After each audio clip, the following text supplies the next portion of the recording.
كورس حاجة محترمة. أنا طبعا ما كانش ليا سابق خبرة بأي مادة من المواد بتاعة الكورس، بس لا بعد الكورس اتعلمت حاجات كتير، وبالأخص في الجزء بتاع الكوست استيميشن استفدت فيه. يمكن أكتر جزء في الكورس يعني كان شامل وكامل، ونقدر نقول إن هو يعني ما فيش فيه أي غلطة يعني.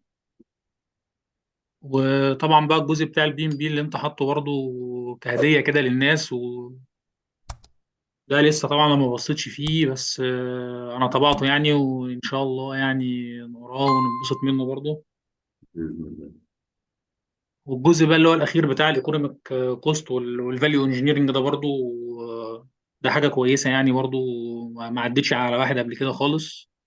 فما شاء الله يعني الكورس في المجمل يعني حاجه محترمه يعني، بتفيد اي حد يعني.